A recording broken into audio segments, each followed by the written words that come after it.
నమస్కారం, welcome to Suman TV. నేను గీతాంజలి. ప్రస్తుతం మనతో పాటు భారతీ శంకరపీఠం వ్యవస్థాపకులు, ప్రముఖ జ్యోతిష్య వాస్తు పండితులు, ఆధ్యాత్మికవేత్త, అన్నవరపు తిరుపతి అవధాని గురువు గారు ఉన్నారు. వారితో మాట్లాడి ఈ శ్రావణ మాస విశిష్టత తెలుసుకుందాం. గురుగారు నమస్కారం అండి. ఓం శ్రీ మహాగణాధిపతయే నమః. శ్రావణ మాసంలో అతి ముఖ్యమైన రోజుగా చెప్తారు శ్రావణ పౌర్ణమి, జంధ్యాల పౌర్ణమి, రాఖీ పౌర్ణమి. మొత్తం అన్ని ప్రత్యేకమే. అసలు ఏమిటండి విశిష్టత? ఆ రోజున చెయ్యవలసినది ఏమిటి, చెయ్యకూడనివి ఏంటి, ఇవి మాట్లాడుకుందాం. తప్పకుండా అమ్మ. రాఖీ పౌర్ణమి అని అంటూ ఉంటారు. నేను అయితే ఇప్పుడు రాఖీ పౌర్ణమి గురించే నేను చెప్పదలుచుకున్నా. రాఖీ పౌర్ణమి అని కానీ రక్షాబంధనం అని చెప్పి అంటూ ఉంటారు. అంటే ఎవరికి రక్షాబంధనం అమ్మాది? మనం ఇప్పుడు చేసుకునేది అయితే అన్న చెల్లెళ్ళు, అక్క తమ్ముళ్ళు రాఖీలు కట్టుకుంటారు, అంతవరకేనండి. దాని పూర్వార్థాలు మర్చిపోతున్నారమ్మా. రక్షాబంధనము అంటే తండ్రి కొడుకులు, అక్కా చెల్లెళ్ళు, అన్నా తమ్ముళ్ళు, భార్యాభర్తలు, ఆ ఒక్క ఇంటి పెద్ద వ్యక్తి ఎవరైతే ఉంటారో అతని శ్రేయస్సును కోరి మనం రక్ష కట్టడం. ఇప్పుడు ఒక దంపతులు ఉన్నారు, ఓ పిల్లవాడు, భార్యాభర్త. అతను క్షేమంగా ఉంటేనే కదా కుటుంబం బాగుండేది. అంటే వాళ్ళని రక్షించేది ఎవరు? నన్ను రక్షించేటువంటి వ్యక్తికి నేను బంధనం కడుతున్నా. ఎందువలన? ఎప్పుడు కూడా అతను సర్వకాల సర్వావస్థలు ఎందు కూడా క్షేమంగా ఉండాలి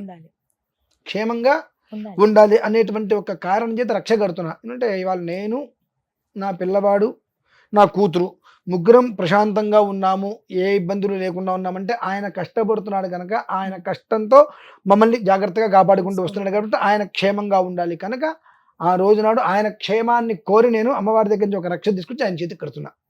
అమ్మవారికి మనకు ఏదన్నా ఒక దేవాలయంలో కానీ ఎక్కడ కూర్చున్నప్పుడు మనకు చేతికి కంకణం కడుతూ ఉంటారు. అటువంటి రక్ష అనేటువంటిది ఆయన కడుతున్నా. దానికి ఒక మంత్రం ఉంటుంది. కొంతమంది మామూలుగా ఏదో రకరకాలవి అన్ని తీసుకొచ్చి కట్టేస్తూ ఉంటారు, అది వేరే విషయం. కానీ ఆచూతపత్రం శుభకంకణం వా పినాకి రక్షా విధి రక్షకంకణం లక్ష్మీ నృసింహస్య కటాక్ష కంకణం కరోమి దంపత్య అభివృద్ధి కంకణం. అది దంపతులకు కట్టేటప్పుడు. అలానే విడిగా అన్నయ్య కట్టేటప్పుడు లేదా తండ్రికి కట్టేటప్పుడు ఒక్కొక్కదానికి ఒక్కొక్కడై చెప్పబడి ఉంటుంది. బృహత్సామక్షత్ర వృద్ధవృష్ణయం త్రిష్టుభోజస్సుభితముగ్రవీరం ఇంద్రస్తోమేన పంచదశేన మధ్యమిదం వాతేన సగరేన రక్ష. వీటితోటి ఆ తండ్రి కొడుక్కి కట్టచ్చు, కొడుకు తండ్రికి కట్టచ్చు, తల్లి కొడుక్కి కట్టవచ్చు, తల్లి తండ్రికి కట్టవచ్చు, భార్య భర్తకి కట్టవచ్చు.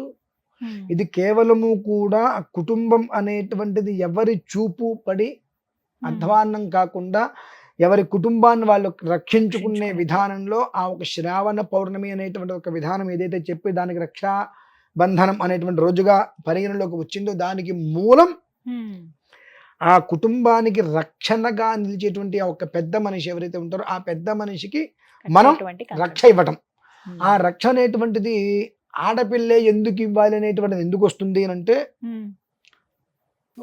ఆడపిల్లకి అనేటువంటిది మనం పసుపు కుంకుమ ఇస్తున్నంత కాలం కూడా వాళ్ళు ఎప్పుడు కూడా ఆనందంగా ఉంటూ ఉంటారు. ఆ పసుపు కుంకుమ అనేటువంటిది అది ధన రూపంలో కావచ్చు, వస్తు రూపంలో కానీ ఇస్తూ ఉండాలి. వాళ్ళు సంతోషంగా ఉన్నంతసేపు ఈ కుటుంబం అనేటువంటిది వృద్ధి చెందుతూ ఉంటుంది. వాళ్ళు ఏదైనా కారణం చేత కనుక, అరే మా అన్నయ్య అంటే నాకు ఇలా ఉండేది కదా, మా అన్నయ్య ఇలా ఉంటే బాగుండేది కదా, మా అన్నయ్య నాకు ఈ పసుపు కుంకుమ ఇవ్వచ్చు కదా అనేటువంటి మనస్సులో బాధ అనేటువంటి వాళ్ళకి పడితే ఆ బాధ వీళ్ళకి ఉంటుంది కనుక ఈ రక్షాబంధనం ప్రధానంగా దీన్ని తీసుకొచ్చి పెట్టారు. ఇదే ప్రధానం అయిపోయింది. మిగిలినవన్నీ పక్కదారికి వెళ్ళిపోయినాయి. చెల్లెలు అన్నయ్య కట్టాలి, అక్క తమ్ముడికి కట్టాలి, అంతే ఉంది. దీనికోసం ఎక్కడెక్కడి నుంచి కూడా వచ్చి కడుతూ ఉంటారు. ఎదురుగుండా ఉన్న మనిషిని ఏదో అంటారు, అనకూడదు కానీ ఎదురుగుండా ఉన్నవాడు పెళ్లి కొడుకు, మూల ఉన్నవాడు అంటే మనల్ని ఈ కుటుంబాన్ని రక్షించేది ఎవరు, మనకు రక్షకులు ఎవరు అనేటువంటి విషయాన్ని మనం పూర్తిగా మర్చిపోయి ఒక రకమైన విధానంలోకి వెళ్ళిపోయాం. కానీ ఎందుకు వచ్చిందండి ఇలా అన్న? ఇప్పుడు మీరు చెప్పింది మన పూర్వం మనం మర్చిపోకూడదు, ఇంతకు ముందు ఇలా కట్టేవాళ్ళు రక్షణ. మరి అన్నా చెల్లెళ్ళు, అక్క తమ్ముళ్ళు ఎందుకు వచ్చింది అసలు? నేను చెబితే ఆడవాళ్ళ కోపాలు వస్తాయండి. అంటే ఆస్తిలో మాకు కూడా వాటాలు కావాలనేటువంటి ఒక విధానం నడిచేవి. అన్నిటిలో మీకేమీ లేదు, మీకు ఎందుకు ఇవ్వాలి అంటే ఇంటికి వచ్చి ఏడుపు అనేటువంటిది మనం చూస్తుంటాం. ఆ ఏడుపు వలన కుటుంబాలు ఎంత నిర్వీర్యం చెంది చూస్తుంటాం. కానీ ఇట్లా తల్లి తండ్రి ఉన్నంత కాలము కూడా ఒక రకంగా గడిచేది. తల్లి తండ్రి వెళ్ళిపోయిన తర్వాత వీళ్ళని చూసే దిక్కు లేకుండా పోయింది పాపం. వాళ్ళు నేను తిట్టట్లా, ఇంటి ఆడపిల్లల్ని చూసేటువంటి దిక్కు లేకుండా పోయింది. ఎందుకంటే వీళ్ళు నా కుటుంబం, నా సంసారం, నా విధానం అనుకుంటూ పట్టించుకోవడం కూడా పోయింది పూర్తిగా. ఆ కారణం చేత కొంతమంది ప్రముఖులతోటి పెద్దలతోటి మాట్లాడినప్పుడు రక్షాబంధనం అనేటువంటిది శ్రావణ పౌర్ణమి రోజు నాడు ఉంది కాబట్టి ఆ శ్రావణ పౌర్ణమి రోజు నాడు ఖచ్చితంగా అక్క చెల్లెళ్ళ చేత మీరు రక్ష కట్టించుకోగలిగితే మీ జీవితాలు క్షేమంగా ఉంటాయి, ఈ బాంధవ్యాలు చెడిపోకుండా. ఆస్తి ఇవ్వలేదని చెప్పి వాళ్ళు బాధపడటం, ఎక్కువ ఇచ్చారని చెప్పి వీళ్ళు తిట్టుకోవటాలు, ఈ కారణం చేత బంధాలు విడిపోకుండా ఉండాలంటే ఏదో ఒకటి అవసరం. అది దృష్టిలో ఉంచుకొని ఈ యొక్క అక్కా చెల్లెళ్ళు కనుక అన్నదమ్ములు కనుక కట్టినట్లయితే వాళ్ళు క్షేమంగా ఉంటారు అనేటువంటి ఒక ఎమోషనల్ గా ఒకటి పెట్టాలి. అది కనెక్ట్ చేస్తే ఆ బంధం అనేటువంటి వాళ్ళిద్దరి మధ్యన బాండింగ్ ఉంటుంది, లేకపోతే ఉండదు. అది దృష్టిలో పెట్టుకొని పెట్టినందుకు కానీ అది మాత్రమే వచ్చి మిగిలినవన్నీ కూడా అలా వచ్చిందనమాట. మిగిలిన మొత్తం కూడా పోయినాయి. ఎందువల్లంటే ప్రతి ఒక్క దాన్ని కూడా మనము కూలంకషంగా పరిశీలించాలి. ఇది ఎందుకు చేస్తున్నారు, ఎందుకు చెయ్యాలి, అసలు రక్షాబంధనం అంటే ఇప్పుడు నేను చెప్పిన దానికి ఎంతో మందికి ట్రోల్స్ చేసే అవకాశాలు కూడా ఉంటాయి. రక్షాబంధనం అంటే ఏంటి అంటే తెలుసుకోవాలి. రక్షాబంధనం అంటే ఇక్కడ ఏముంది, రక్షాబంధన్ అనే మాత్రమే ఉంది. భ్రాతృస్థానంలో రక్షాబంధనం అంటే అన్నదమ్ములకే కట్టమని లేదు ఇక్కడ.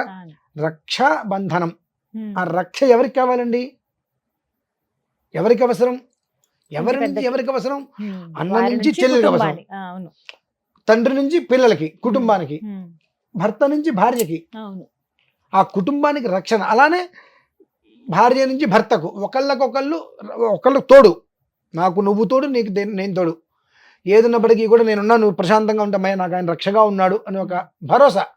ఆ భరోసా కోసం ఉండేటువంటి విధానాన్ని పూర్తిగా మార్చేసేసి అది కేవలం ఒక ఇద్దరికి మాత్రమే పరిమితమైంది అనేటువంటి విధానంలో పెట్టి దాన్ని పట్టుకొని ఇష్టం వచ్చినట్టుగా. అందుకని ఆ రోజు రాఖీ పూర్వం రోజు నాడు యజ్ఞోపవీతాలు వేసుకోవటాలు ఇవన్నీ కూడా కాస్త ఆడుకోవటాలు కూడా ఉంటూ ఉంటాయి. ఎందుకుంటాయినంటే కుటుంబం ఎక్కడ ఉన్నప్పటికీ కూడా అందరూ కలుసుకుంటారు. అందరూ ఈ దీపావళికనో సంక్రాంతికనో ఎప్పుడో వస్తున్నట్టుగా ఈ రక్షాబంధన అనేటువంటి రోజు నాడు ఆ రక్ష కడదాం అనేటువంటిది ఉంటుంది. ఎక్కడైనా ఉంటుంది. మా ఆయన ఎదురుకుండా నా ఎదురుకుండా ఉంటారు, ఇప్పుడు మా అన్నయ్యకి వెళ్ళి కడదాం. ఆ రకంగా వీళ్ళందరూ రావటం వల్ల ఆ కుటుంబంలో ఒక సందడి వాతావరణం అనేటువంటిది ఏర్పడుతుంది. అందరూ కలిసి ఆ రోజు కలిసికట్టుగా భోజనం చేసి అమ్మయ్య అని అనుకోగలుగుతారు అనే కొన్ని విషయాలను దృష్టిలో ఉంచుకొని మొత్తం సమిష్టిగా ఉండాలనుకునేటువంటి దాన్ని కాస్త పూర్తిగా ఆ అమితాన్ని కాస్త మితం చేసేసి ఇద్దరికి మాత్రమే పెట్టి మిగిలిన వాళ్ళందరూ కూడా పనికిరాని వాళ్ళు అని పెట్టేసేసారు. తద్వారా అపోహలు ఎక్కువ అండి. నిజమా అబద్ధమా అంటే మనకు సెన్స్ ఉండాలిగా. రక్షాబంధనం, నేను క్షేమంగా ఉన్నాను అనుకోండి, నేను చక్కగా ఉన్నా, నా కుటుంబం బాగుంటుంది. నాకే సరిగ్గా లేనప్పుడు నా కుటుంబాన్ని నేను ఎలా చూసుకుంటాను, ఇక నాకు రక్షణ ఎవరు? అయితే ఇప్పుడు మీరు ఏమని చెప్పదలుచుకున్నారు గురువు గారు? ఎవరైనా సరే రక్ష ఎవరికి ఎప్పుడైనా సరే అక్క తమ్ముడు లేదంటే కనుక చెల్లి అన్నానే కాదమ్మా, భార్య తన భర్తకి, నా భర్త ఎప్పుడు కూడా సుఖ సంతోషంతో క్షేమంగా ఉండాలి, తన క్షేమమే మా జీవితం అని ఆ రోజును అమ్మవారి దగ్గర నుంచి తాడు తీసుకొచ్చుకోను, ఇంట్లో భగవంతుడి దగ్గర పెట్టుకోను రక్షగా ఉండాలి. పూర్వకాలంలో ఇట్లా బంగారాలు పెట్టేవాళ్ళమ్మా, బంగారపు చైన్ లాంటిది చేంజ్ చేసేసి భర్త కావచ్చు వీళ్ళందరూ కూడా పెట్టేవారు. ఇప్పుడు ఏంటంటే అన్ని ఎక్కువైపోయినాయి కాబట్టి బంగారంతో పాటు సమానంగా రకరకాల రాఖీలు వస్తున్నాయి కాబట్టి ఏముంది, ఒక రాఖీ పెట్టేయటం. అప్పట్లో డబ్బులు ఇచ్చేవారు కదండి ఎప్పుడు కూడా, ఇప్పుడు రాఖీ కట్టేసేసి బయటికి తీయంటున్నారు కదండి.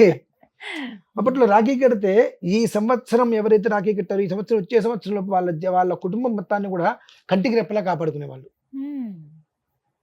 అది నేను రాఖీ కట్టడం నాకు డబ్బులే అనేటువంటిది ఒక తీసుకొచ్చేసాం ఈ మధ్య కాలంలో ఎక్కువ అయిపోయింది. రాఖీ కడితే ఈ రక్ష నాకు నా భార్య కట్టింది, తన కంట్లో నీళ్ళు రానికూడదు, నా చెల్లెలు కట్టింది, తన కంటి ఇబ్బందులు కాకుండా ఏ కారణం చేత తనకి ఇబ్బంది వస్తున్నప్పటికీ కూడా నాకు మా అన్నయ్య రక్షగా ఉన్నాడు, లేదా నాకు మా నాన్న తోడుగా ఉన్నాడు, రక్షణగా ఉన్నాడు. ఆ రక్షణ కవచంలా మనం వాళ్ళని కాపాడుకోవాలన్న ఒక విధానంలో ఉండేవారు. అది కంప్లీట్గా పోయింది. కాబట్టి నేనైతే ప్రతి ఒక్కరూ కూడా తనని కాపాడుతున్నారు, తనకి రక్షణగా ఉన్నారు అనేటువంటి వాళ్ళ క్షేమాన్ని కోరి వాళ్ళ బాగుని కోరి కట్టేటువంటిదే రక్షాబంధనం అని మాత్రం చెప్తారమ్మా. ఒకటైతే అందరూ గుర్తుంచుకోవాలి, అపోహల్లోకి వెళ్లకుండా అసలు వాస్తవం ఏంటో తెలుసుకుని ఈ రక్షాబంధనాన్ని అందరూ నడిపించుకోగలిగితే చాలా మంచిది. చక్కగా వివరించారు గురుగారు. ధన్యవాదాలండి.